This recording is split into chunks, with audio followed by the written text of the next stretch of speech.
Então vamos ler 1 João. Eu quero ler apenas nessa primeira parte, eu quero ler o capítulo 2, versículo 3 em diante. Primeira carta de João, no capítulo de número 2, versículos de 3 em diante. Vou ler até o 5.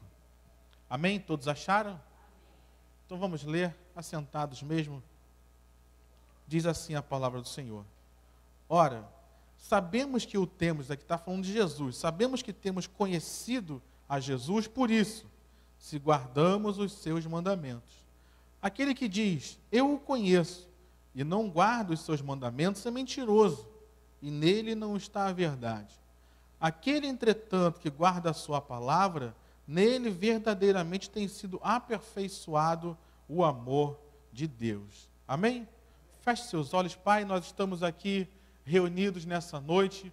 Eu quero te pedir, Pai, como tenho te pedido constantemente, que essa noite não seja uma noite somente de transmissão de conhecimento, mas que seja uma noite de graça de Deus, seja uma noite de manifestação do teu amor, que o teu amor venha nos impactar, Senhor. Não é à toa que o Senhor quer nos ensinar um pouco mais acerca do teu amor. Então nos ajuda, Deus, enche-nos deste amor que nos cura, que nos restaura, que nos renova, Senhor, em nome de Jesus, para que cada vez mais possamos ser semelhantes ao Senhor.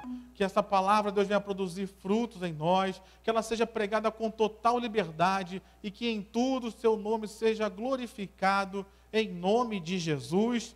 Amém e amém. Como eu tenho falado, queridos, a carta de João foi escrita num período em que a igreja já havia se renovado. Aquela primeira geração da igreja havia se perdido, morrido, passado para o Senhor, e uma nova geração surgiu. E nessa nova geração, alguns fundamentos bíblicos, algumas questões de grande importância da palavra de Deus começaram a perder o seu sentido. As pessoas passaram a falar as doutrinas bíblicas, falar das virtudes cristãs, mas sem compreender ou sem praticar o seu fundamento. Passou a ser simplesmente algo religioso. Algo semelhante acontece no Brasil nos dias de hoje. Quando vamos falar aí sobre a eleição, nós teremos a eleição nesse final de ano agora, a palavra candidato, no início, era uma palavra que significava o quê? Ela estava associada à palavra cândido. E cândido quer dizer o quê? Uma pessoa pura, uma pessoa ilibada, uma pessoa correta. Então, quando se dizia que a pessoa era um candidato, ela estava se dizendo uma pessoa correta e justa para exercer um cargo público. Agora, se a gente falar ali fora, o que é um candidato? Qual é a primeira imagem que vai ver na mente das pessoas? De político ladrão, de um cara que quer passar a perna na gente, de um cara interesseiro, que quer usar a política para cumprir os seus próprios prazeres, os seus próprios planos. Então é uma palavra que no seu princípio tinha um significado, mas que com o passar do tempo, aquele significado foi se perdendo. Não diferente, querido, nós vemos aqui, eu vou falar sobre o amor nesse primeiro tema aqui, que eu vou tratar nesses próximos dias, depois vou falar outros, mas o amor, querido, naquele tempo, passou a perder um pouco do seu significado, passou a perder um pouco do seu fundamento, passou a perder um pouco do seu real significado dentro da igreja cristã. Vale lembrar, querido, que João aqui não está escrevendo para o mundo, João aqui não está escrevendo para evangelizar pessoas, ele está escrevendo para uma igreja, está escrevendo para o povo de Deus, que havia perdido o significado do amor. Aí eu te pergunto, tem alguma coisa semelhante com os nossos dias? Será que tem pessoas hoje dentro das igrejas, não estou falando no mundo não, mas falo dentro das igrejas, que têm perdido o seu significado do amor? Será que o amor para nós tem sido somente, talvez, uma cadeira dentro da escola teológica, uma frase de efeito bonita? mas que está completamente esvaziado do seu principal sentido? João, então, escreve para aquela igreja e que alcança a nós também nos dias de hoje, para nos trazer de volta ao verdadeiro amor de Deus, para nos trazer de volta ao verdadeiro amor que Cristo manifestou por nós, como nós já temos falado aqui nesses dias, para que nós possamos de fato não só falar de amor, que o amor não seja só algo que esteja nos nossos lábios, mas que esteja nas nossas próprias vidas. E quando falo estar nas nossas próprias vidas, não falo só de você amar as pessoas, mas falo de nós mesmos nos sentirmos amados. Eu gosto sempre de dizer que a gente só pode dar o que a gente tem. Se uma pessoa te pede dinheiro, você só pode dar o que você tem. A Bíblia nos ensina, o Senhor Jesus nos ensinando acerca do amor, Ele disse o quê? Nós devemos amar ao próximo como a nós mesmos. Ou seja, eu já tenho um amor em mim por amar a mim mesmo. Eu não posso dar ao próximo aquilo que eu não tenho. Pedro e João, lá na entrada do templo Formosa, em Atos, no capítulo 3, havia um mendigo lá pedindo a ele uma ajuda, uma esmola. O que Pedro falou para ele? Eu não tenho prata e nem ouro. Aquilo que ele não tinha, ele não pôde dar. Mas ele disse, aquilo que eu tenho, eu te dou. Em nome de Jesus Cristo Nazareno, levanta-te e anda. Pedro não tinha dinheiro, Pedro não tinha riquezas, mas ele tinha autoridade, ele tinha fé, ele tinha poder de Deus para liberar sobre a vida daquele homem. Então eu só posso dar aquilo que eu tenho. Eu preciso então ter uma compreensão do que é o amor de Deus para que eu possa recebê-lo na minha vida e transmitir às outras pessoas. Essa é a primeira vez, nesse capítulo, versículo de número 5 que lemos, que aparece a palavra amor dentro da carta de João. E é interessante nós observarmos que o apóstolo João, ele associa o amor nesse primeiro momento a duas coisas. Primeira coisa que ele associa é o conhecer a Deus. Tem muita gente que diz que conhece a Deus, mas não ama as pessoas. Estão nos púlpitos, pregando, cantando, estão nas igrejas, servindo, trabalhando de alguma forma. Se dizem que conhecem a Deus. Alguns até têm diplomas de doutor em divindade.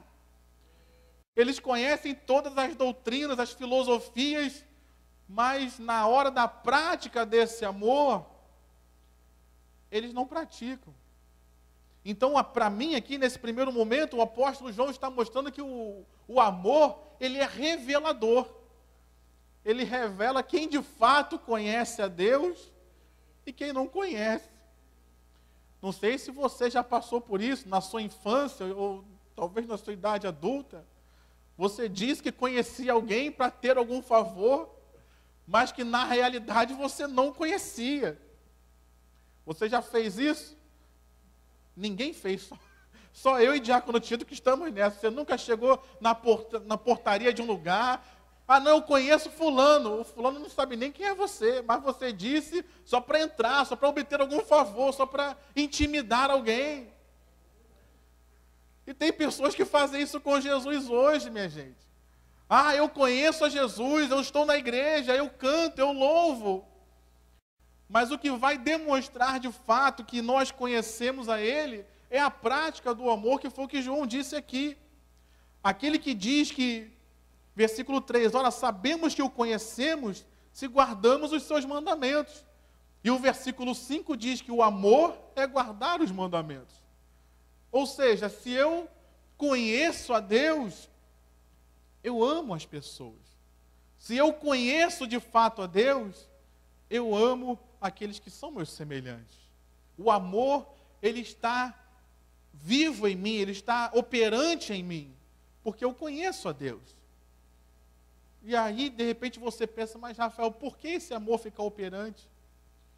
Porque o conhecimento de Deus traz uma vida para o amor, ou porque o amor me faz conhecer cada vez mais a Deus. Quando eu conheço a Deus, querido, eu olho para as pessoas e vejo não só as fraquezas que elas têm. Infelizmente, a gente vê fraquezas também. Não vou aqui maquiar a verdade dizendo, não, quando você está cheio do amor de Deus, você vê só virtudes. Não. A gente vê as fraquezas também. Você não é cego, eu não sou cego. Mas quando eu estou cheio do amor, eu olho com o prisma do amor e vejo o quanto Deus pode transformar aquela pessoa em uma pessoa melhor. Quando eu estou cheio do amor e da graça de Deus, eu passo a perceber, até foi pegar uma cola aqui do Pablo, que falou ontem na intercessão, quando eu estou cheio do amor e da graça de Deus, eu consigo ver que apesar das fraquezas que as pessoas têm, Deus pode fazer uma grande obra, tanto na vida delas, quanto através da vida delas. Então, o amor de Deus, o conhecimento de Deus, me faz amar mais as pessoas. E quanto mais eu amo, mais eu vou conhecendo a Deus através desse amor. O problema é que nós fugimos dessas coisas. Nós não queremos amar. Porque o amor, muitas vezes, nos expõe. E hoje a gente não quer se expor a nada e nem a ninguém. O amor, de certa forma, querido, vai nos expor a situações inconvenientes. Por mais que você não queira. Quem aqui tem filhos? Ou um filho, pelo menos. Vai dizer que o seu filho nunca te colocou numa situação inconveniente. Coloca, querido. O verdadeiro amor faz isso, nos expõe. E por isso que muitas vezes a gente resiste a amar. Porque a gente não quer abrir o nosso coração para as pessoas. Ah, eles vão me frustrar. Ah, eu já me decepcionei tanto. Faz parte, querido. O amor que impede das pessoas nos decepcionarem não é o amor de Deus, querido. Porque é um amor que mantém sempre a pessoa a uma distância. Quando nós amamos de fato, de verdade, nós abrimos o nosso coração, até para que as pessoas nos decepcionem às vezes, mas damos graças a Deus, porque esse mesmo amor que nos leva a nos doar pelas pessoas, é o mesmo amor que cura o nosso coração, que restaura a nossa vida e que nos ajuda a continuar amando aqueles a quem Jesus coloca ao nosso lado. Então, em primeiro lugar, o amor de Deus está associado ao conhecimento. Mas aqui tem uma questão no versículo 5 que eu quero tratar aqui com você, que é de grande importância. João aqui está tratando, ele diz que aquele, entretanto, que guarda a palavra de Deus, nele verdadeiramente tem sido aperfeiçoado o amor de Deus. Eu estava estudando essa palavra aperfeiçoado, também pode ser colocada como amadurecido. Aqui, querido, nós temos uma grande e importante lição para nós. Todos nós aqui já temos o amor de Deus, amém? A Bíblia diz que o amor de Deus foi derramado em nossos corações pelo Espírito Santo que nos foi dado, Romanos 5,5. Mas essa medida de amor não deve ficar estagnada. É o que João está ensinando aqui à igreja. Vocês amam, o amor de Deus está em vocês, glória a Deus por isso. Mas esse amor deve ser aperfeiçoado. Esse amor deve ser amadurecido. Esse amor deve crescer. Você já ama as pessoas hoje, já tem uma porção do amor de Deus hoje na sua vida. Glória a Deus por isso. Mas essa é uma virtude que deve amadurecer, que deve crescer, que deve cada vez mais aumentar. Uma das orações mais lindas que eu gosto da Bíblia é a oração de Paulo à igreja dos Filipenses, lá no capítulo 1, a partir do versículo 9. Quando o apóstolo Paulo diz que a oração dele era para que o amor de Deus aumentasse mais e mais entre os cristãos de Filipe. Ou seja, não era só para amar, mas era para que o amor aumentasse. E o que traz o aumento do amor, você leu aí junto comigo? Não é a oração. Nós estamos num culto de oração, amém? E às vezes nós achamos que o que vai fazer o aumento desse amor é a oração. Você deve orar para Deus te ajudar a amar. Mas o que faz o aumento do amor de verdade é a prática do amor com os irmãos. Não é o que está escrito aí que você leu junto comigo, versículo 5 não diz? Aquele, entretanto, que guarda a sua palavra, verdadeiramente tem sido aperfeiçoado o amor de Deus. Então, quanto mais eu guardo a palavra, quanto mais eu pratico a palavra, esse guardar aqui não está ligado só a você reter um conhecimento no coração, mas é guardar no sentido de praticar, de vivenciar, de trazer a palavra para a sua vida. Quanto mais eu faço isso, quanto mais eu pratico essa verdade uns com os outros, mais esse amor é aperfeiçoado, mais esse amor é amadurecido, mais esse amor cresce dentro de mim. E aí, que é uma lição para nós, como o pastor Roberto tem falado aqui, e nós temos falado também, isso traz uma responsabilidade pessoal. Não é uma questão só do pastor fazer, não é uma questão só das pessoas ao seu redor fazerem, não é uma questão só do obreiro da igreja fazer, mas é uma questão pessoal minha, é uma questão pessoal sua, de fazer isso acontecer na sua vida. É aquela questão que nós muitas vezes falamos, muitas pessoas às vezes dizem, nessa igreja não tem amor, nesse lugar não tem amor. Mas e a minha parte nisso? Se eu sou membro dessa igreja, eu digo que nessa igreja não tem amor, eu estou dizendo o quê? Que eu que estou nessa igreja, que sou membro dessa igreja, também não estou tendo amor. Muitas vezes nós só colocamos para fora, como que dizendo, não, a igreja não tem amor, mas eu tenho. E nos esquecemos que se eu e você fazemos parte dessa igreja, somos membros dessa igreja, se a igreja não tem, eu estou incluído nisso também. Amém? Amém. Fala igual o pastor Roberto. Estou falando besteira aqui nessa noite. Os irmãos ainda me amam por isso. Precisamos acordar para isso, para essa responsabilidade pessoal de praticar a palavra, de vivenciar a palavra, para que nós possamos, de fato, viver este amor em nosso meio. Amém? Deixa eu prosseguir, senão vou ficar só nesse primeiro versículo aqui. Versículo 10 diz assim, do capítulo 2 ainda, estou no capítulo 2 ainda. Aquele que ama seu irmão permanece na luz, e nele não há nenhum tropeço. Aqui, querido, nos traz uma outra grande verdade. No capítulo 1 da carta de João, a Bíblia diz que Deus, ele é luz. Deus ser luz, nesse sentido, está ligado ao sentido de perfeição, está ligado no sentido de ser um ser soberano, que nele não tem falhas, nele não tem desvios de caráter. Quando a Bíblia diz que aquele que ama, ele está na luz, está dizendo que aquele que ama está andando conforme a vontade de Deus.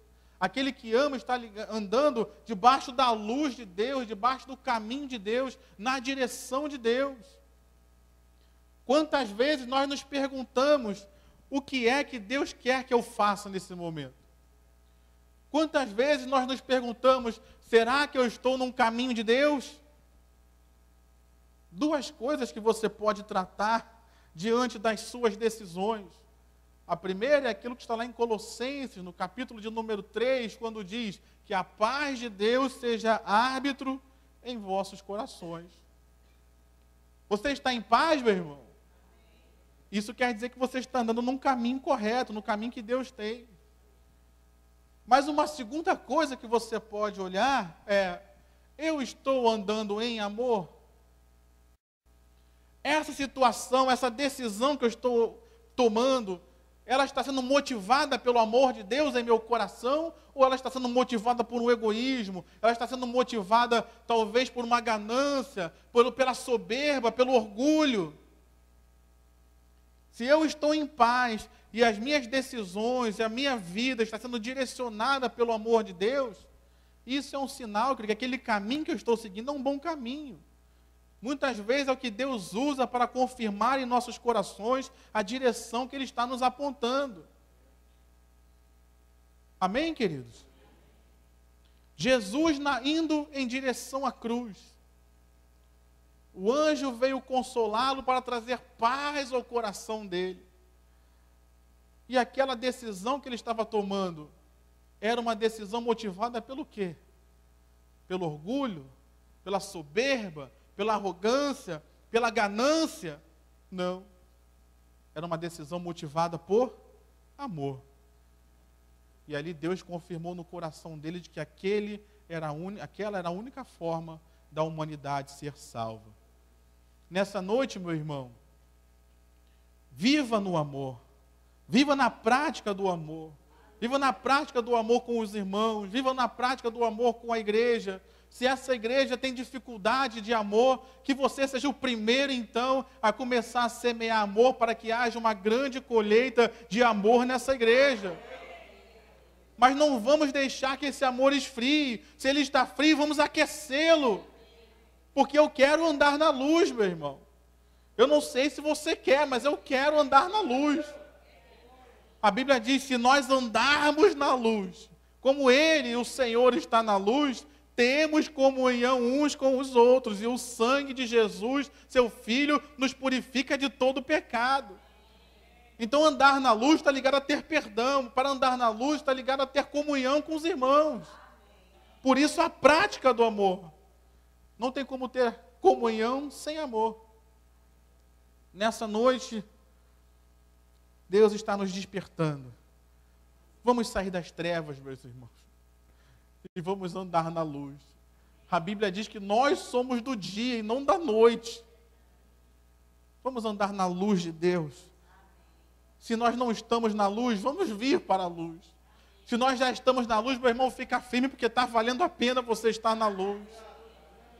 Amém? Versículo 5 ainda ele diz, versículo 5 não, versículo 10, me perdoe. Aquele que ama seu irmão, permanece na luz, e nele não há nenhum tropeço. Aqui, querido, nos traz uma verdade que eu queria que você anotasse aí, que está lá em Romanos, no capítulo de número 14. Você não precisa abrir para a gente ganhar tempo, mas ele diz o seguinte, versículo 20. Não destruas a obra de Deus por causa de comida. Todas as coisas, na verdade, são limpas, mas é mal para o homem o comer com escândalo.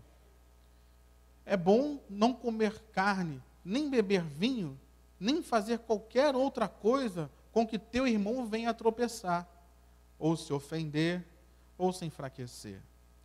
Aí o versículo 15, capítulo 15, no versículo 1, ele começa dizendo, ora, nós que somos fortes, devemos suportar a debilidade dos fracos, e não agradar-nos a nós mesmos. Quando eu ando em amor, eu evito de ser pedra de tropeço para os outros. Que é o que Paulo está tratando aqui em Romanos e João está tratando lá na sua carta. Aquele que está em amor, aquele que anda em amor, ele não vira tropeço. Ele tanto não tropeça quanto evita as pessoas de tropeçarem por causa da vida dele.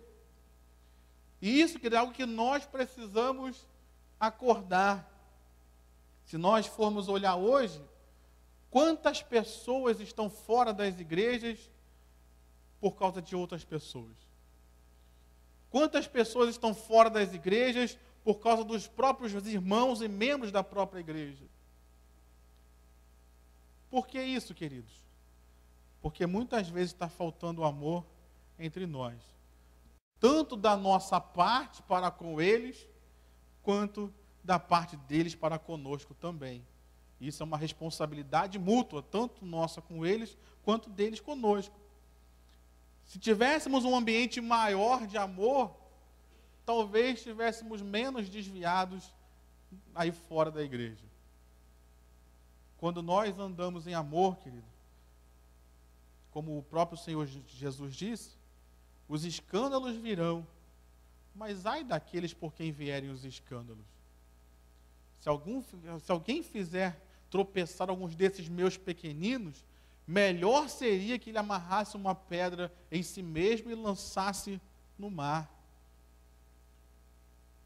Então, precisamos acordar para a nossa responsabilidade de uns para com os outros e vivermos essa prática do amor, para que tanto nós possamos andar sem tropeço na luz, quanto evitar que os nossos irmãos ao nosso lado tropecem também e caiam, porque nem sempre aqueles que caem conseguem se levantar.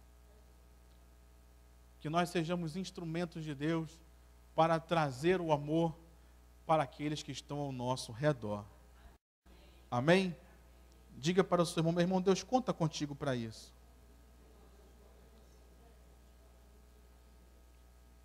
Nesse versículo 10, então, o apóstolo João nos aponta uma coisa: a quem nós devemos amar.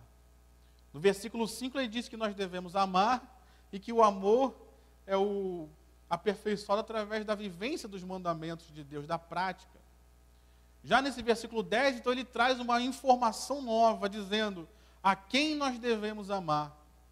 No versículo 12 a 14, ele trata de 3 grupos na igreja: os filhinhos, os pais e os jovens. E aqui que eu quero despertar você para isso. Quem são os filhinhos? Aqui, segundo a maioria dos comentaristas, João está tratando de grupos na igreja, não, vamos dizer assim, pessoas específicas, mas está tratando da igreja como grupos. Os filhinhos seriam aqueles que eram os convertidos mais recentes, aqueles que ainda estão aprendendo. Por isso que ele fortifica eles, dizendo que os pecados deles eram perdoados. Os pais eram aquelas pessoas mais experientes na igreja, os anciãos, aqueles que conheciam mais a Deus, por isso que ele frisa que eles conheciam o Pai. Os jovens eram os intermediários, aqueles que já não eram mais tão novos convertidos assim, que já tinham uma experiência, mas que ainda não haviam chegado ao patamar de anciãos. E aqui que eu trago para nós isso. Eu devo amar a todos os grupos da igreja. Eu não devo amar os jovens só porque eu sou jovem. Eu não devo amar somente os adolescentes só porque eu sou um novo convertido. Eu não devo amar somente as pessoas mais velhas só porque eu sou mais velho, não. O amor de Deus deve ser praticado entre todos os membros da igreja e para com todos os membros da igreja. Muitas vezes nós temos visto na nossa sociedade isso acontecer, especialmente a nossa geração, em que nós temos visto, graças a Deus, muitas pessoas vivendo acima dos 80, dos 90, algumas até alcançando os 100 anos aqui no Brasil, algo que alguns anos atrás era difícil de se imaginar. Nós temos visto o brasileiro vivendo mais, graças a Deus por isso. Mas, infelizmente, nós estamos vendo que a nossa sociedade, quando a pessoa passa de uma certa idade, nós excluímos praticamente ela da sociedade, do convívio. Então, as pessoas estão vivendo mais, graças a Deus, mas ao viverem mais, nós as isolamos e as abandonamos. Eu te pergunto, isso acontece às vezes na igreja? Em que nós vemos pessoas, anciãs na igreja, que às vezes um novo convertido não sabe a história daquela pessoa, o quanto ela já doou para Deus, o quanto ela já fez para Deus. Nós podemos nos lembrar de Billy Graham, que morreu agora recentemente. Talvez alguém que chegasse hoje na igreja e olhasse para aquele senhor de cabelos brancos, que quase não consegue andar direito, estava com problemas de memória, não sabe o quanto que aquele homem fez pela igreja. Talvez chegaria aqui na igreja e a gente até zombasse dele, pelas suas fraquezas, pela sua dificuldade de andar, mas era um homem que tinha uma história, tem uma história dentro da igreja.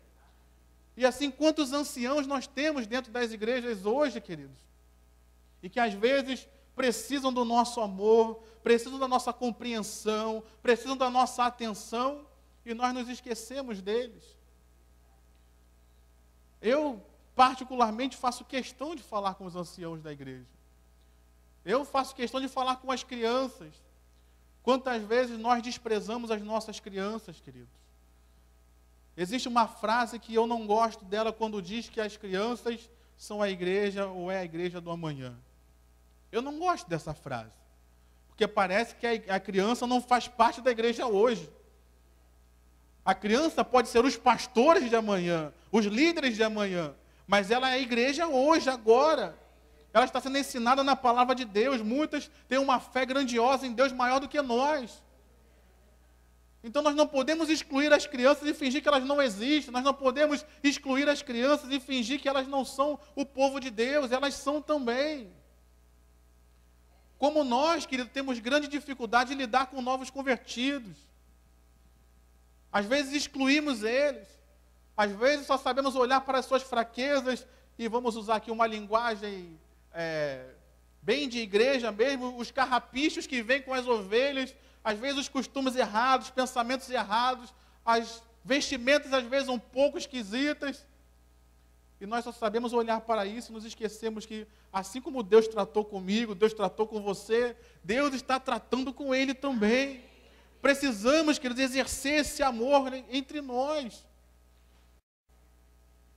E vamos ser sinceros, é muito mais fácil nós que já temos uma caminhada, uma experiência com Deus, entendê-los e amá-los, do que esperar que eles nos entendam e nos amem.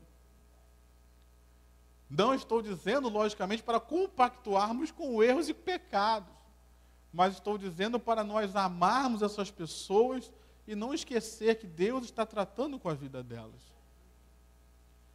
Precisamos, queridos, aprender isso. A vida de igreja faz parte disso. Eu tenho que amar os irmãos, e os irmãos estão ligados a essas diferenças de idade, diferenças de comportamento, mas ainda assim eu devo amá-los. Amém? Versículo 15, para a gente andar. Eu vou ficar só no capítulo 2, e na semana que vem eu falo 3. Versículo 15, o apóstolo João nos faz uma importante afirmação. Ele diz o que nós não devemos amar. No versículo 10 ele diz o que nós deveríamos amar os irmãos. Mas no versículo 15 ele diz: não ameis o mundo, nem as coisas que há no mundo. Se alguém amar o mundo, o amor do Pai não está nele. Isso que está escrito textualmente na palavra de Deus. Não é algo que alguém recebeu uma revelação, não é algo interpretativo, está escrito que eu não devo amar o mundo. O que é o mundo aqui, queridos? É aquilo que o próprio apóstolo João falou no capítulo 5, dizendo: o mundo jaz no maligno. O próprio Senhor Jesus, quando estava saindo lá do Getsêmani, ele disse o seguinte, saindo da Santa Ceia, indo para o Getsêmani, ele disse: aí vem o príncipe deste mundo. Estava se referindo a Satanás. Ele disse: e ele nada tem em mim.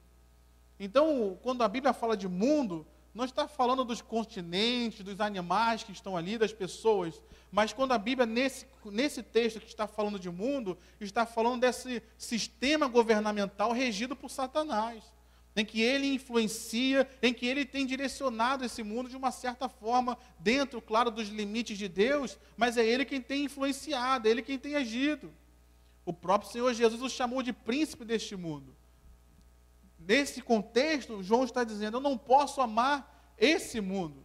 Eu não posso amar as coisas que o mundo ama. Eu não posso aprovar as coisas que o mundo aprova. Porque todas elas são contrárias a Deus. Aí eu te pergunto: a igreja hoje tem amado o mundo?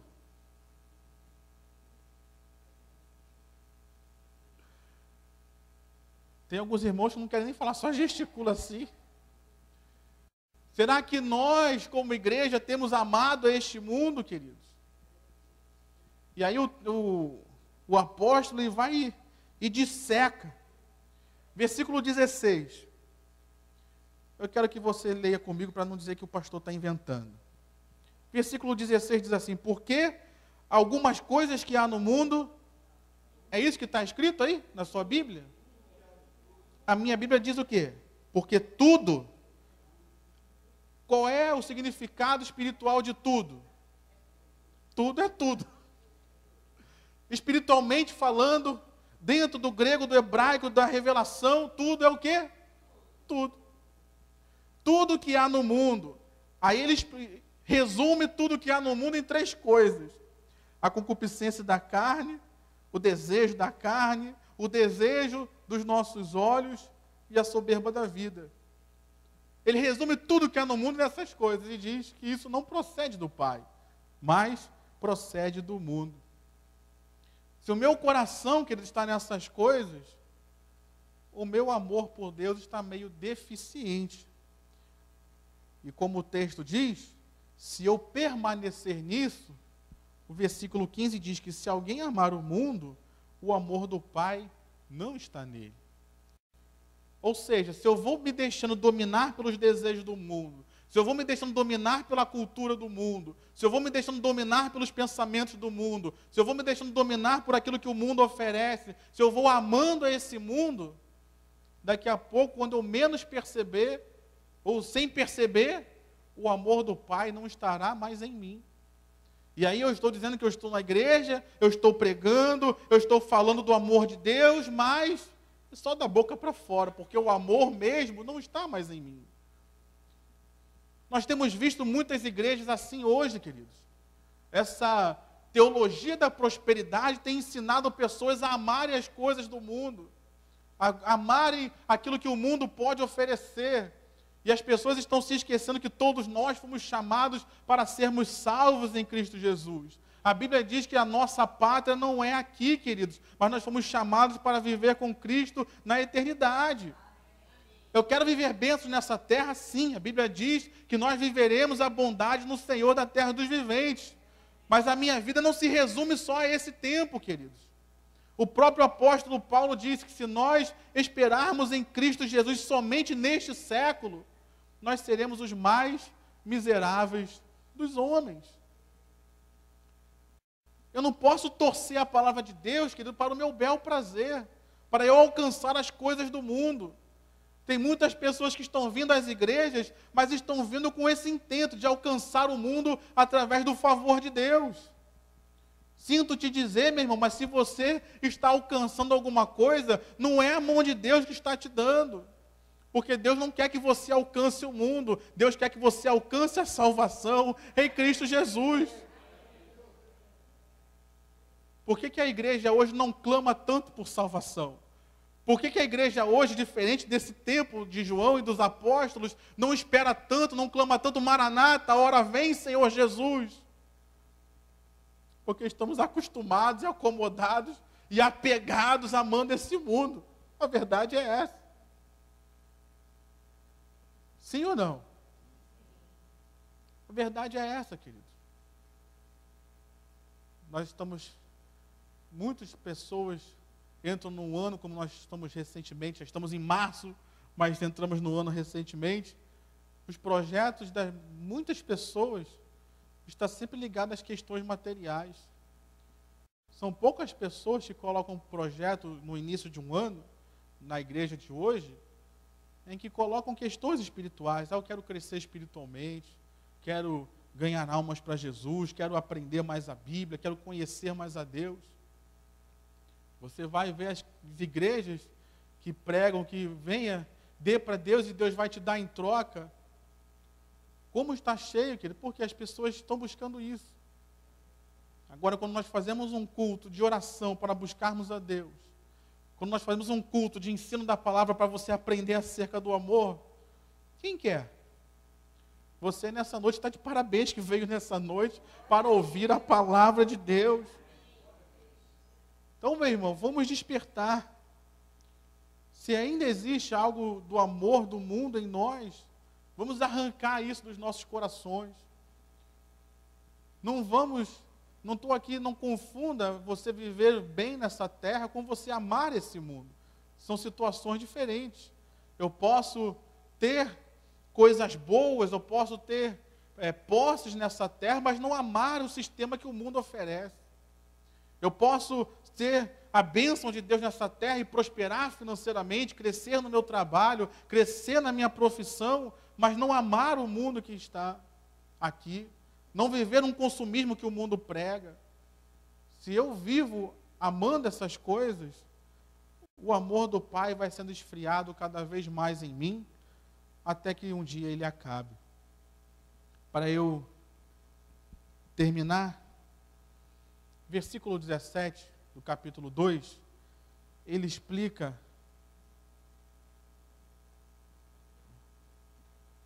por que não devemos amar o mundo. Ele diz: ora, o mundo passa, bem como a sua concupiscência. Aquele, porém, que faz a vontade de Deus, permanece eternamente. Tudo isso que o mundo pode oferecer, queridos, passa. E quando eu falo passa, não estou dizendo só quando você morre. Se nós olharmos quantas pessoas dessa crise que começou no mundo e vem assolando as nações, desde 2008, 2007, vem acontecendo, quantas pessoas nesse processo todo perderam tudo que tinham? Quantas pessoas nesse processo todo já foram ricas e hoje estão na miséria? Eu conversava com o meu chefe lá, ele é um dos sócios da empresa, e ele estava dizendo que um cara com quem ele trabalhou foi um dos mais ricos da cidade do Rio de Janeiro, alguns anos atrás. E hoje, o filho dele não tem o que comer. Ele não tem dinheiro para pagar. Se ninguém ajudá-lo, ele vai passar fome. Uma pessoa que um dia foi rica e hoje não tem nada. As questões desse mundo, querido, passam. Se nós olharmos por que as mulheres hoje do mundo vivem cheias de problemas emocionais, porque elas aparecem na TV e são as namoradinhas do Brasil, a musa não sei o que, a musa não sei o que lá, mas depois o mundo passa. As paixões desse mundo passam. E ela vai envelhecendo, o corpo vai se transformando. Eu fico imaginando o conflito dessas mulheres que têm um sonho de ser mãe, mas ela sabe que se for mãe, o corpo todo vai mudar e ela vai perder tudo aquilo que ela quer ter e só pode ser conquistado através de um corpo que o mundo quer ver. Nessa noite, meu irmão, eu quero te dizer que as coisas desse mundo passam. O dinheiro, querido, é bom, mas ele passa. Talvez você possa olhar na sua própria vida. Talvez hoje você esteja no melhor momento financeiro. Glória a Deus. Mas talvez alguém aqui possa dizer: hoje eu não estou num momento financeiro bom. Já tive melhor. Hoje eu estou meio apertado. O mundo passa, querido. Talvez aquele emprego maravilhoso passe. Mas a Bíblia diz que aquele que faz a vontade de Deus permanece eternamente. Aquilo que eu faço para Deus, o amor que eu tenho para com os irmãos, isso fica para a eternidade, querido. Então, ao invés de nós amarmos esse mundo que um dia vai passar, vamos amar os irmãos, vamos amar a Deus, vamos buscar fazer a vontade de Deus, porque isso será eterno para as nossas vidas e no final nós iremos ver o fruto de tudo isso que nós fizemos. Eu não posso carregar meu dinheiro, querido. Quando eu morrer, eu não vou poder carregar meu dinheiro, não vou poder carregar meus bens, não vou poder carregar nada. E nem ninguém. Mas eu só vou poder carregar o amor que eu pratiquei e as boas obras que eu fiz em nome do meu Deus. Nessa noite, meu irmão, vamos amar a Deus. E vamos deixar essas coisas que nos atrapalham de lado. Amém? Se coloque de pé, vamos orar?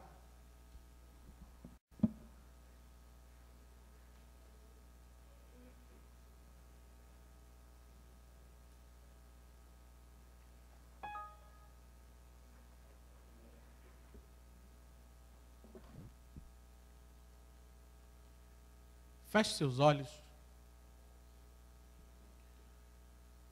Eu quero fazer uma oração nessa hora.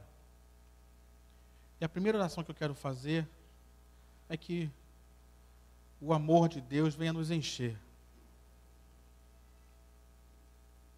Pai, nessa noite nós estamos aqui. E a Tua palavra diz que sem o Senhor nós nada podemos fazer. E isso, Pai, é uma situação que nós precisamos do Senhor, Pai, amar os irmãos. Porque nem sempre as pessoas fazem o que nos agrada, nem sempre as pessoas são da forma como nos agrada. E é aí que se faz ainda mais necessário o verdadeiro amor de Deus. Nessa noite, Pai, eu quero colocar a minha vida, eu quero colocar a vida dos meus irmãos, e eu quero colocar, Pai, toda essa igreja nas tuas mãos. Cada pessoa que congrega aqui, desde o pastor Roberto até a última pessoa que se converteu, que o Senhor venha tomar os nossos corações, ó Pai. Que essa igreja seja marcada e reconhecida pelo amor de Deus neste lugar. A tua palavra diz que nos últimos dias, por se multiplicar a iniquidade, o amor se esfriaria de quase todos, mas não de todos. Que nessa igreja seja um lugar onde o teu amor esteja aquecido, onde seja praticado, onde seja vivido. Que as pessoas, ao entrarem por aquelas portas, já se sintam tocadas pelo teu amor. Ao receberem um aperto de mão do introdutor, de um irmão, já sejam tocadas pelo teu amor, ó Pai. É bem verdade, Senhor, que nem sempre nós andamos em amor. Então, por isso, nessa hora eu te peço perdão. Perdoa, Deus, a nossa frieza muitas vezes. Perdoa o amor frio. Perdoa o amor somente filosófico, mas não praticado, não exercido. Perdoa, Pai. Porque muitas vezes nós não amamos porque nós não nos sentimos amados. Aquele que está aqui nessa noite, aquele que está ouvindo essa mensagem nessa noite, Pai, e está se sentindo rejeitado, abandonado, esquecido. Meu irmão, minha irmã, as desventuras da vida não te fazem ser menos amado por Deus. Deus continua te amando. Abra o seu coração para receber este amor nessa noite. Talvez a sua dureza de coração, talvez as murmurações estejam atrapalhando você de ver o quanto Deus tem te amado. E o fato de você estar aqui nessa noite ouvindo essa mensagem é mais uma prova de Deus bradando nessa noite aos teus ouvidos e principalmente ao teu coração, dizendo: meu filho, minha filha, eu te amo, receba do meu amor, receba da minha graça, seja cheio do meu amor nessa noite.